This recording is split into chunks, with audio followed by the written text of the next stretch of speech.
want to welcome you to the Ask Jeff YouTube channel, and here's today's question.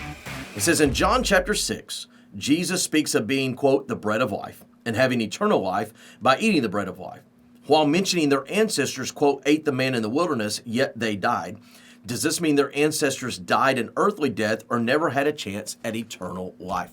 Well, this, as always, when it comes to Ask Jeff, is really a series of questions wrapped up into one, and this is a good one. Because one of the things that Jesus Christ did all throughout his earthly ministry is he compared what he was saying and what he was doing to what had been experienced by their forefathers in the Old Testament. And he wasn't doing so much to contrast them as he was to declare that he was the fulfillment thereof. Mention eating the bread of life, the wilderness experience. What we know as the feeding of the 5,000 is the only miracle that is in all four Gospels. And this is important to the question that is at hand. Because in the wilderness, it was the physical manna, it was the food of manna that kept them sustained in an earthly existence.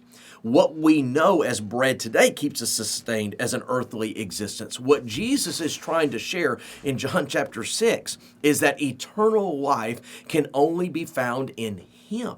And you can eat all the manna you want in the wilderness, and it's not going to get you eternal life. But if we partake of His life, His death, His resurrection, eternal life is accessible. Now, let's go back to the wilderness.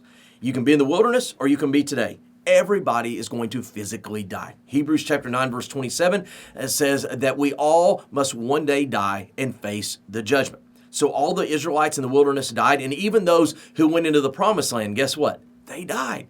All of them were a typology. They were a picture. And Jesus is taking that image from the book of Numbers, and he's kind of sharing that with them, saying, okay, this provided nourishment for a season and even provided nourishment for some to go in the promised land. But at the end of the day, it's not going to give you eternal life. I, speaking of himself, am the bread of life. It's important that in the Old Testament, as the Lord was working through the Jewish people, particularly since Abraham and Isaac and Jacob and even to the wilderness experience, what was he doing? He gave them, according to Galatians chapter 3, he gave them the law or the Torah as a picture of the Messiah that was coming. It was for a season. He fed them supernaturally in the wilderness to picture what only the Messiah would do. And so those Israelites, even if they died in the wilderness or even if they died in the promised land, they were going to physically die. The question is, as an individual, did they have belief in the coming Messiah, and did they do as the Lord commanded in their respective time period?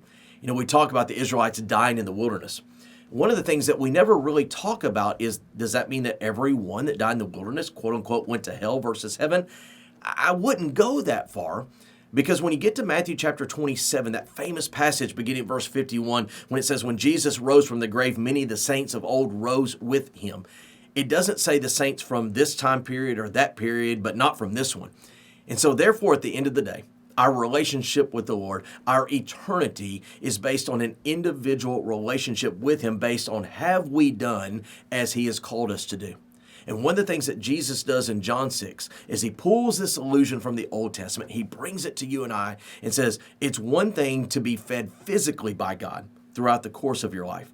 It's another thing to have eternal life. And what did Jesus say? I am the bread of life. Those Old Testament saints rose from the grave and went into what we might call heaven or glory because of Jesus Christ. And that's the only means by which we can as well. Great question. If you have one, go to AskJeff.net. And maybe your question will be tomorrow. Thanks for being a part of today's daily question. Now, we answer a question each and every day. Please feel free to submit a new question at AskJeff.net. We may not have gotten to yours today, but we eventually will continue to be a part of this. Subscribe so you don't miss out on a question every day.